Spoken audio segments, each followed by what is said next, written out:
मेरे भाई, शबे बारात ज़ाय करने के लिए नहीं है। मेरे आका फरमाते हैं इस रात सब बख्श दिए जाते हैं, चंद बदनसीबों के, बल्कि कम नसीबों के अलावा, चंद कम नसीबों के अलावा, बदबख्तों के अलावा सब बख्श दिए जाते हैं। जिनको नहीं बख्शा जाता वो दो मुसलमान जो एक दूसरे के लिए दिल में कीना रखते हैं, एक दूसरे के लिए कीना रखते हैं, उनको नहीं बख्शा जाता।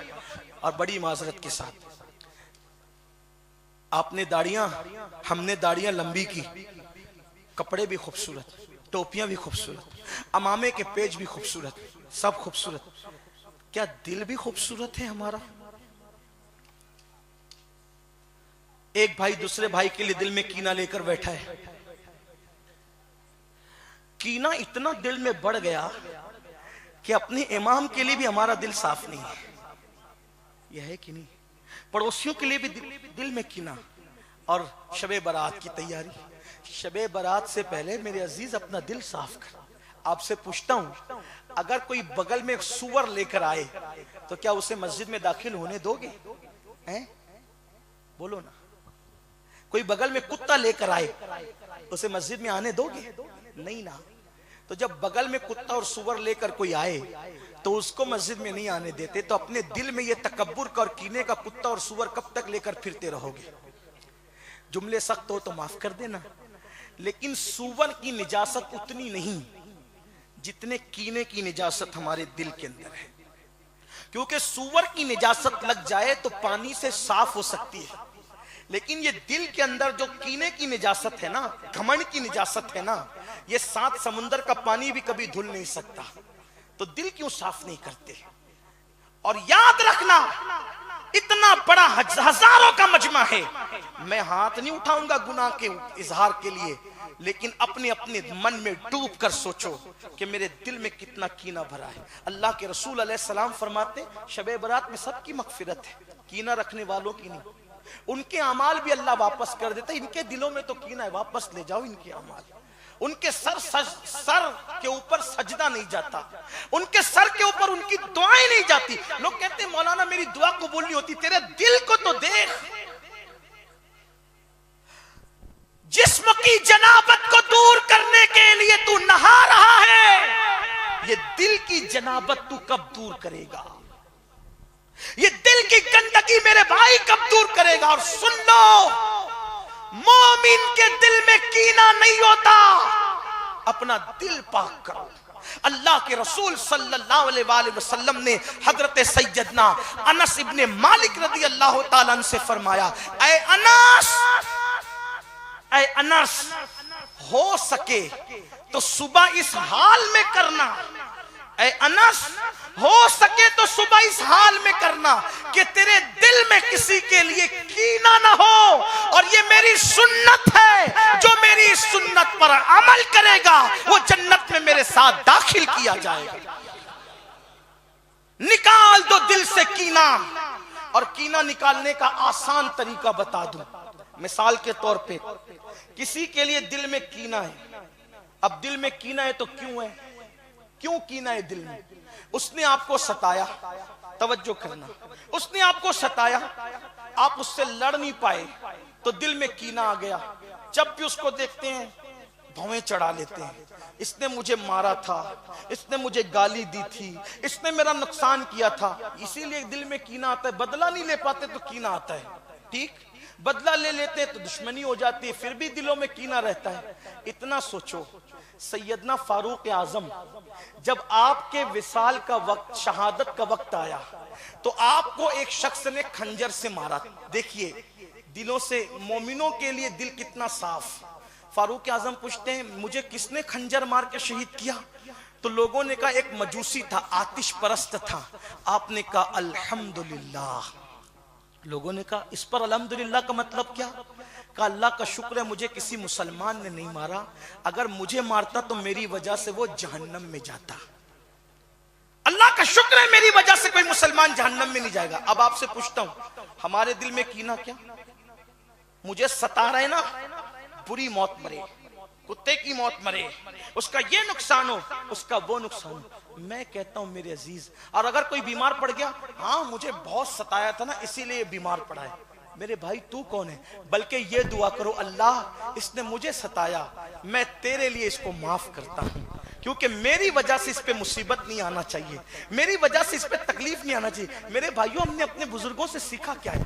मौलाए कायनात को इब्ने मुलजिम ने हमला किया। देखो अल्लाह वालों का अंदाज। इब्ने मुलजिम जैसा बदबख्त, पलीद, जहन्नमी, उसने मौलाए कायनात पे हमला किया, उस पकड़ा गया। जब पकड़ा गया तो मौलाए कायनात ने अपने शहजादों से कहा, मुझे प्यास बहुत लग रही है, जल्दी से मुझे पानी पिलाओ। तो पानी के अंदर शक्कर मिलाकर, वो शक्कर का पानी जिसे हम शरबत कह लें, वो मौलाए कायनात को पेश किया। मौलाए कायनात ने वो कटोरा लिया, अपने मुंह के करीब किया, और करीब करने के बाद जैसे ही करीब किया तो सामने से आवाज आई। वो कातिल जो सामने खड़ा था, लोग उसको पकड़े हुए थे कि अगर मौला की शहादत हो जाए तो फिर इसका शरीयत ने जो हुक्म दिया वो काम किया जाए। तो वो सामने खड़ा था, उसने कहा, अली अली, आप जानते हैं ना कि मार खाने वाले से ज्यादा मेहनत मारने वाले को लगती है, क्योंकि आप तो बहुत तलवार चला चुके हैं, मारने वाले को मेहनत ज्यादा लगती है। जब आपको इतनी प्यास लगी है तो अंदाजा करो मुझे कितनी प्यास लगी होगी, मुझे भी तो प्यास लगी है। मौलाए कायनात ने मुंह के करीब वो कटोरा था, वो अपने शहजादे इमाम हसन के हाथ में दिया, फरमाया पहले उसको पिलाओ, बाद में हम पिएंगे। कातिल के लिए, कातिल सामने खड़ा है। फिक्र ये है, हमने क्या सीखा अपने बुजुर्गों से, हमने क्या सीखा? मेरे आका सल्लल्लाहु अलैहि वसल्लम के दीवानों, आओ अल्लाह के नबी सल्लल्लाहु अलैहि वसल्लम की जिंदगी का जायजा लो। एक मर्तबा अबू जहल अपने दोस्तों से मशवरा करता है कि हमने मोहम्मद को कत्ल करना है, रूही फिदा सल्लल्लाहु अलैहि वसल्लम, हमने उन्हें कत्ल करना है। लोगों ने कहा कैसे कत्ल करेंगे, कत्ल करने का तरीका क्या होगा? तो देखिए दुश्मन को मेरे आका के अखलाक पे कितना एतबार था, एतमाद था। उसने कहा मैं बीमारी का ढोंग रचाऊंगा, मैं बीमारी का ढोंग रचाऊंगा, आप लोग मक्के में इस बात का ऐलान कर दो कि अबू जहल बीमार हो गया, अबू जहल बीमार हो गया। तो कहा इससे क्या होगा? कहा मोहम्मद अरबी रूही फिदा सल्लल्लाहु अलैहि वसल्लम की आदत है कि जो भी बीमार पड़ता है वो उसको देखने के लिए जाते हैं, चाहे दोस्त तो बीमार पड़े तो जाते हैं, दुश्मन बीमार पड़े तो जाते हैं, तो वो आएंगे मुझे देखने के लिए। तो फिर हम क्या करेंगे, एक गहरा सा कुआं खोदेंगे और कुआं खोद करके उस पर तख्ते रख देंगे, एक तख्ते में रस्सी डाल देंगे और मैं उसको बिस्तर में लेके लेट जाऊंगा। जैसे ही मोहम्मद अरबी उस तख्ते पे कदम रखेंगे हम वो तख्ता खींच लेंगे, जैसे ही खींच लेंगे तो उस गड्ढे के अंदर मोहम्मद अरबी गिर जाएंगे और माज़अल्लाह अंदर चले जाएंगे। हम वो तख्ता लगा देंगे और उसका मुंह बंद कर देंगे। इस तरीके से माज़अल्लाह मोहम्मद अरबी रूही फिदा सल्लल्लाहु अलैहि वसल्लम का खात्मा हो जाएगा। आप पहले गौर करें कि अल्लाह अकबर, एक दुश्मन को कितना यकीन है मेरे आका पर कि मैं बीमार पड़ूंगा तो मुझे देखने के लिए वो आएंगे, और उसने सारा प्लान सेट किया और फिर वो झूठ मूठ का बीमार भी पड़ गया, उसकी बीमारी का चर्चा भी मक्के में हो गया। और फिर ये हुआ कुर्बान, मेरे आका को जब खबर मिली कि अबू जहल बीमार है तो मेरे सरकार उसको देखने के लिए उसके घर की तरफ भी आए। जैसे ही दरवाजे पे पहुंचे जिब्रील अमीन आए और अर्ज की या रसूल अल्लाह, अल्लाह की हिकमत यह कि आप यहीं से अब वापस हो जाएं। तवज्जे करना, क्या कहा? अल्लाह की हिकमत यह कि आप यहीं से वापस हो जाएं। अब यहां पहुंचकर कुछ लोग ये बातें करते, अगर उनको इल्म गैब होता तो वो वहां तक के क्यों आते? मैं कहता उनको इल्म गैब आपके इल्म में नहीं तो अल्लाह को तो इल्म गैब है। घर से चले तो घर पर ही रोकना चाहिए था, घर पे नहीं रोका, अल्लाह ने अबू जहल के दरवाजे पे रोका कि आप वापस हो जाएं। तो अल्लाह के हर काम में हिकमत है। नबी पे एतराज न किया करो, नबी के हवाले से इस तरह की बातें न किया करो, ये बेअदबी है। अल्लाह ने महबूब को कितना दिया वो खुद फरमाता है, अल्लमहु शदीदुल कुवा, वो कुव्वत वाले ने अपने महबूब को सिखाया। और कितना सिखाया? वो अल्लमका मा लम तकुन तालम व काना फदलुल्लाहि अलैका अज़ीमा, जो कुछ आप नहीं जानते थे वो सब कुछ हमने आपको सिखा दिया। अल्लाह अकबर। और यहाँ बातें होती है, उनको तो इतना ही पता, उनको तो उतना ही पता। मेरे अजीज, ऐसी बातें न किया कर। जब तू अपने बाप के लिए ऐसी बात नहीं करता तो तू रसूल पाक के लिए जिनका कलेमा पढ़ता है उनके लिए ऐसी बातें क्यों करता है? इससे तेरी बदबख्ती जाहिर होती है, इससे तू जहन्नम की तरफ पड़ता है, इससे तेरी तबाही का सामान पैदा होता है। अल्लाह अकबर। तो बहरहाल अबू जहल के दरवाजे पे पहुंचे, वहां जिब्रील अमीन आके कहते हैं, या रसूल अल्लाह, आप यहीं से वापस हो जाएं आका। अल्लाह ताला की हिकमत यह है, हुजूर को जब अबू जहल ने देखा अपने दरवाजे तक आते, और जब हुजूर को वापस पलट कर जाते देखा, वो घबरा गया, बौखला गया, और फिर वो हुजूर को बुलाने के लिए खुद दौड़ा। जैसे ही दौड़ा वो, तो उसी तख्ते पर उसका पैर पड़ा लाशूरी तौर पे, और उसी गड्ढे के अंदर वो गिर गया। इतना गहरा गड्ढा था कि उसको कोई निकाल ना सका। अबू जहल ने कहा, अगर मुझे इससे कोई निकाल सकता है, एक ही जात है, वो मोहम्मद अरबी की जात है।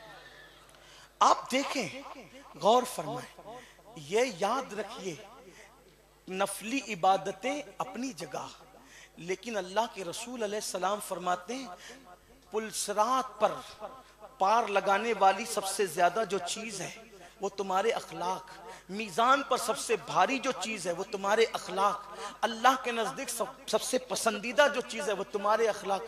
अबू जहल जैसा कह रहा है कि वो मुझे अगर इस कुएं से, इस गड्ढे से कोई बाहर निकालेगा तो मोहम्मद अरबी निकाल सकते, कोई नहीं निकाल सकता, जाओ उनको कहो वो मुझे निकालें।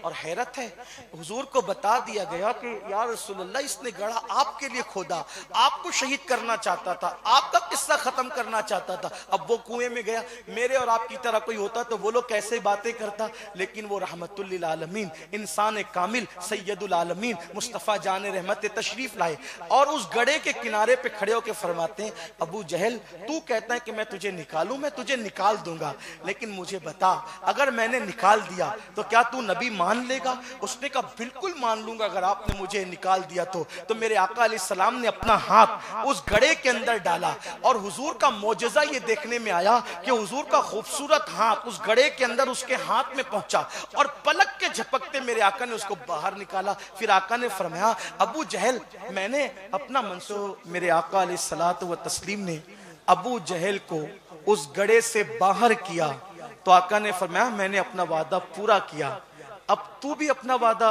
पूरा कर दे कि मैंने तो तुझे निकाल दिया ना गड्ढे से।